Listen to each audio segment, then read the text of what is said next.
कामचोर देवरानी। एक बार की बात है, सुषमा अपने पूरे परिवार के साथ खुशी खुशी मोहन नगर में रहती थी। उसकी 2 बहुएं थी, पल्लवी और शिवानी।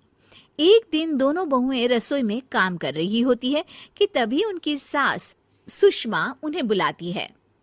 अरे बहू, जरा इधर तो आना। शिवानी, जरा जाकर देखना सासू माँ क्या कह रही हैं। दीदी आप ही देख लो ना जाकर, आपको भी तो सुनाई दे रहा है। अरे मैं आटा गूंद रही हूँ ना, तुम चली जाओ। हाँ तो मैं भी तो सब्जी काट रही हूँ ना दीदी। अरे बहू जल्दी आओ। ओह, ये तो जाएगी नहीं, मैं ही जाकर देखती हूँ कि क्या करना है। पल्लवी सुषमा के कमरे में जाती है। जी मम्मी जी, क्या हुआ? शाम को घर पर कुछ मेहमान आने वाले हैं, तो तुम अच्छा सा खाना बना लेना बहू। ठीक है मम्मी जी, आप बता दीजिए क्या क्या बनाना है और कितने लोग आ रहे हैं।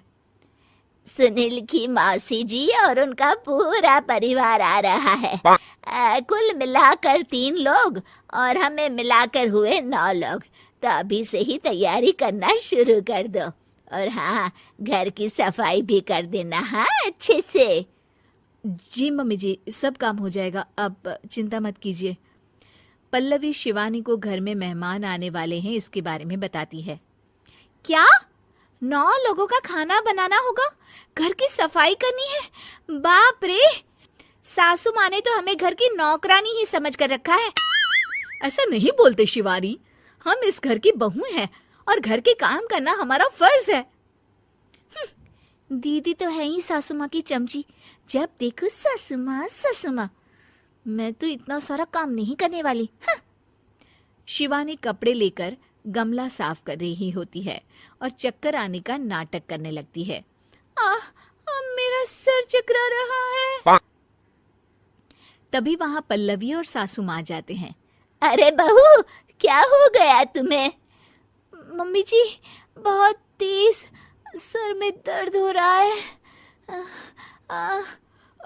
तुम एक काम करो शिवानी, आराम कर लो। नहीं नहीं दीदी, घर में मेहमान आने वाले हैं, मुझे आपकी मदद करनी चाहिए। अरे कोई बात नहीं शिवानी, तुम आराम कर लो, मैं सब काम कर लूंगी। ठीक है दीदी, अगर आप इतना कह रही हैं तो आराम कर लेती हूँ।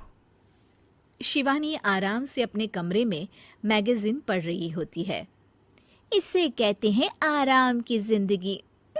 इतना सारा काम। चलो सारा काम खत्म हो गया, शिवानी को देख आती हूँ। शिवानी अपने कमरे में ईयरफोन में गाने सुनते सुनते सो जाती है और उसके साइड में मैगजीन भी रखी होती है। पल्लवी वहां आ जाती है और वो सब देखती है। ओहो, तो मतलब सब काम चोरी का बहाना था। अभी बताती हूँ इसको। घर का सारा काम मुझे करना पड़ा और ये महारानी यहाँ मैगजीन पढ़ रही है, गाने सुन रही है। पल्लवी रसोई से एक प्लेट और चम्मच लेकर आती है और शिवानी को थाली बजाकर उठाने लगती है। शिवानी अचानक से उठती है। उठ गई महारानी, गाने भी सुन लिए, मैगजीन भी पढ़ ली। तुम तो बहुत बड़ी झूठी निकली शिवानी।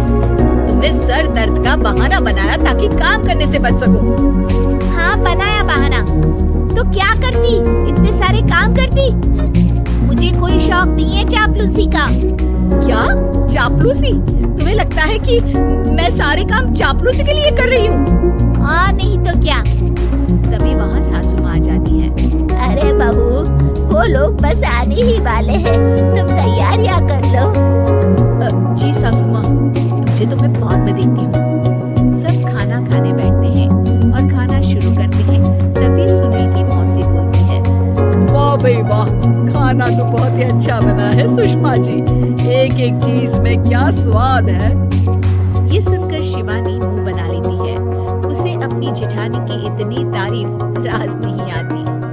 आपकी बहुएं तो बहुत ही अच्छा खाना बनाती है। हाँ बनाती तो दोनों ही अच्छा है, पर आज ना ये सारा खाना बड़ी बहू ने बनाया है। छोटी बहू की तबीयत ठीक नहीं थी, सो इसलिए। मानना पड़ेगा सुषमा जी, आपकी बड़ी बहू तो बहुत ही गुणवान है। पल्लवी की तारीफ सुनकर शिवानी को जलन होती है। पल्लवी ये सुनकर खुश हो जाती है और शिवानी की तरफ देखकर उसे चिढ़ाती है। कुछ देर बाद मेहमानों के जाने का वक्त हो जाता है। मौसी जी सबके लिए उपहार लाई होती है, वो सबको शगुन के पैसे देती है और अंत में पल्लवी के पास आती है। तुम्हारे लिए शगुन का लिफाफा तो है ही, पर बहू तुम्हें एक और उपहार भी मिलेगा, इतना अच्छा खाना बनाने के लिए। मौसी अपने सोने के कंगन निकालकर पल्लवी को पहना देती है। ये लो, ये मेरे मनपसंद कंगन है, अब से ये तुम्हारे हुए। धन्यवाद मौसी जी। ये देखकर शिवानी तो पूरी तरह से जल जाती है और गुस्से से रसोई में चली जाती है। तभी वहाँ पल्लवी आ जाती है और उसे अपने कंगन दिखाने लगती है। देवरानी जी, अब आपका सर दर्द ठीक तो है ना? मुझे लगता है कि अब सर दर्द शुरू हो गया होगा आपका।